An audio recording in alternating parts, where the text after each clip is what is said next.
koko nkwiriye guhabwa pansiyo y'izabukuru y'amafaranga ibihumbi 33,710 mu gihe mu mwaka w'igihumbi 1991 nahembwaga amafaranga ibihumbi 32,900. Nshuti za Shishoza TV1 turabashuhuje. Ntangiye mbakangura kureba video yose kugira ngo mwumve igisubizo kiri muri iyi video cyahawe Sibomana Atanazi urimo kuburana ko ahembwa pansiyo nkeya. Reka dutangire. Waba uri mu bantu bafata umushahara buri kwezi ariko nyuma y'iminsi 2 ikurikira umushahara ugatangira kuguza. Ibi bikoze imyaka myinshi ariko ufite icyizere kuzafashwa na pansiyo, kuzakizwa n'amafaranga uzakura muri pansiyo. Reka nkwibarize, niba umushahara utaguhagije ugifite imbaraga zo gukora, uzaguhaza ute utagifite imbaraga zo gusaba akazi? Gutegereza pansiyo gusa ni ukwishuka. Ari nayo mpamvu ugomba gutangira business ukimara kumva iyi video. Ntutegereze gutangira business ari uko watangiye pansiyo. Iyi video irakubwira ukuri kutakubabarira, ishobora kukubabaza akanya gato ariko ikaguhindurira ubuzima bw'imbere heza. Reka tuganire nk'abaziranye. Umushahara uraryoha pe, ni mwiza, ariko ni nk'akajojoba mu nyanja, ntukemura byose. Uhembwa ibihumbi 400 abenshi murabizi ntimuyagezaho. Wishyura inzu cyangwa ukishyura ideni wafashe uyubaka, wishyura transport cyangwa ukishyura ideni wafashe ugura imodoka ikujyana ku kazi katari akawe, wishyura amashuri, ibyo gutunga umuryango, ugasigara wibaza utese amafaranga ajya he? Umushahara ni nkaho ifa y'umuturanyi, rimwe iraboneka ariko ntuyigengaho. Ikibazo si uko uhembwa make, ikibazo ni uko utekereza ko ari wo muti w'ubuzima bwawe bwose. Ufite ibyiringiro by'imibereho myiza byawe kubera ko utegereje pansiyo. Pansiyo ni amafaranga angahe? Izaba ihagije ite? Uzaba ufite izihe mbaraga ku buryo nubwo ya pansiyo uzaba ufite andi mahitamo? Uyu munsi ufite imbaraga, ufite ubwenge, ufite amahitamo, ariko kuri pansiyo nta yandi mahitamo uzaba ufite. Ibyo ujye ubitekereza neza. Nta mbaraga uzaba ufite uretse ako gasharo ka pansiyo no kumera nka wa wundi ngo udafite arya nk'umurwayi. Uzi uburyo gusaza ufite amafaranga biryoha? Ntiwumva ubusaza, uba wumva isi igeze aho ikuryoheye. Menya ko pansiyo ari igice cy'umushahara. Wibuke ko umushahara usanzwe ntuguhagije. Niba wafataga ibihumbi 300 kuri pansiyo, uzafata munsi y'ibihumbi 150. Niyo azaguhaza ku myaka ya pansiyo, cyangwa uzaba utegereje ko abakwe bawe n'abakazana bawe aribo bazagutunga. Ibyo babyita kubunza imbehe mu bakazana. None se niyo plan yawe? Reka nkugire inama. Uracyafite imbaraga, wizitakaza, wizipfusha ubusa. Tekereza kabiri, ntiwiringire pansiyo. Uyu munsi uracyafite ubwenge bukora, amaguru agenda. Igihe cyo kugerageza no gutsindwa ku myaka ya pansiyo uzaba ufite iki? Imbaraga zizaba ari nke, risque tolerance izaba iri hasi, yewe n'inguzanyo muri banke bazaba batakikubonamo nk'umuntu bafitiye icyizere. Bazakubona nk'umunyabibazo wateza ibihombo banke. Mu gihe uyu munsi bagufata nk'umufatanyabikorwa, banki iragukeneye. Inama nziza, koresha imbaraga ukizifite. Reka turebere hamwe uko wabyitwaramo. Business nto, intambwe nini. Ntugategereze business nini ihita igukiza. Tangira kuri duto ufite. Gurisha online. Tanga serivisi ufite mu bumenyi. curuza ibintu bito, igisha ibyo uzi. Bizinesi nto ni nk'igitonyanga cy'amazi, ariko iyo ugiteze buri munsi cyuzuza ingunguru. Ikibazo si igishoro, ikibazo ni ugutinya gutangira.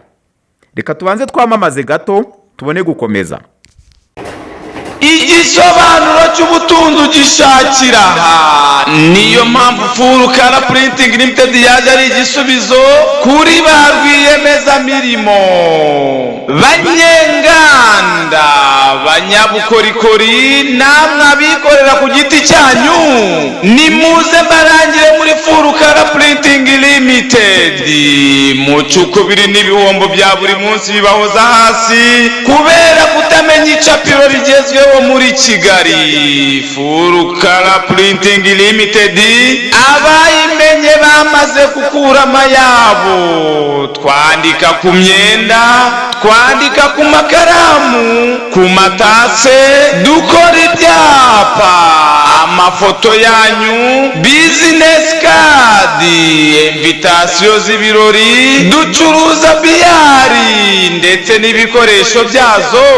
Abifuza gutembera, dukodesha imodoka zibatembereza hirya no hino, dukodesha sonorization mu birori, ndetse kandi n'ibindi byose mwifuza murabisanga iwacu.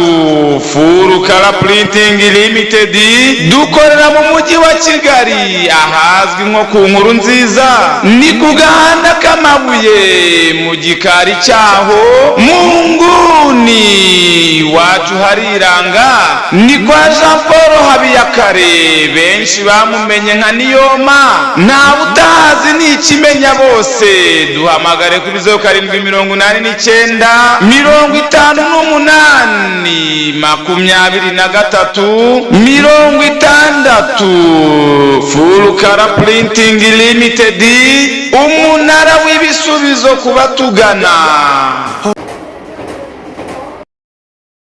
Ubu nujuje imyaka 60 yuzuye, umwaka ushize nari nyujuje.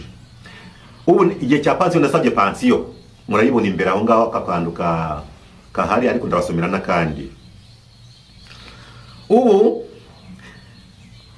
bampaye ibihumbi 33,710 ngomba guhembwa buri kwezi, ngo niyo pansiyo yanjye y'ubusaza. Ubu niyo mfite Sibomana Atanazi. Umva uko wabyitwaramo. Bizinesi nto, intambwe nini.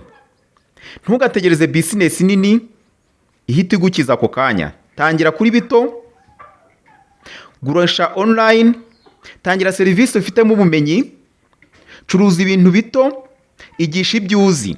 Bizinesi nto ni nk'igitonyanga cy'amazi, ariko iyo ugiteze buri munsi cyuzuza ingunguru. Ikibazo si igishoro, ikibazo ni ugutinya gutangira. Hari abantu bagira bati sinshaka stress ya bizinesi, ariko stress y'ubukene iryana nabi kurusha stress ya bizinesi. Hari n'abagira bati ndacyabyigaho cyangwa nzabitekerezaho nyuma. Nyuma ryari? Ku munsi uzajya ku kazi wicumba akabando se? Reka nkwibutse, ubuzima ntibutegereza ko witegura, buragenda. Dore icyo ugomba kwitaho nonaha. Iyo ufite income ebyiri, ufite umushahara, ufite na business, uba ufite amahitamo. Iyo ufite umushahara gusa, uba ufite ubwoba bwo kwirukanwa. Iyo ufite business, niyo akazi k'umushahara gahagaze, ntubura byose, ucungira kuri business yari isanzwe ikora. Kenshi kuko uyimenyereye ihita ikuzamura. Reka turebere hamwe umwanzuro. Ntukabe umuntu utegereza ko imyaka imukiza. Imyaka ntikiza, imyaka irashajisha. Kora uyu munsi nkaho nta pansiyo ibaho. Wubake business nkaho nta muntu uzagufasha. Kuko ukuri nuku, umushahara ni igikoresho, business ni ubwigenge, pansiyo ni inyongera si igisubizo. Kora business niyo yaba nto uhozeho. Uvugurure, kuko ugenda si nk'uwahagaze, uzagerayo nta kabuza. Ariko uhagaze ntaho yagera rwose. niba iyi video igushimishije, gerageza gutangira business ugifite imbaraga zo gukora. Wikumva ko gutangira ari igishoro kinini, shaka business niyo yaba nto bishoboka. Niyo byaba 10,000 byongera ku bushara wawe mu kwezi, bishobora kuzamara imyaka 5 hiyongereho 50,000, mu myaka 10 hiyongereho 100,000, bityo. Tinyuka. Niba iyi video igukanguye, ntuyirebe gusa, fata icyemezo uyu munsi. Tangira igitekerezo cya business, shyira ku ruhande make ushoboye, ongera ubumenyi mu byo wakora. Niba ufashe icyemezo uyu munsi, uzishima mu gihe cya pansiyo, uzaseka. Ariko niba udafashe icyemezo, uzicuza.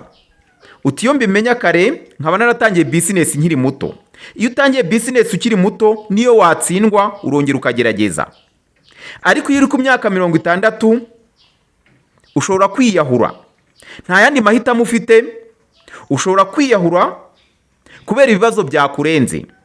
Shuti yanjye, shuti ya Shishoza TV1, aho kwiyahura, tangira ukiri muto bikugore. Ntabwo byoroshye ndabizi, ariko ntabwo abahiriwe ari abahisemo gukora ibyoroshye gusa. Tinyuka, intambwe nto, ugere kuri byinshi.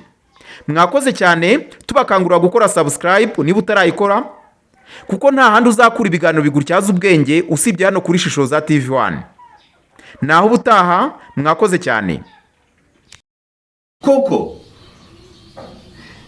ngwiriye guhabwa pansiyo y'izabukuru y'amafaranga 33,710 mu gihe mu mwaka w'1991 nahembwaga amafaranga 32,900.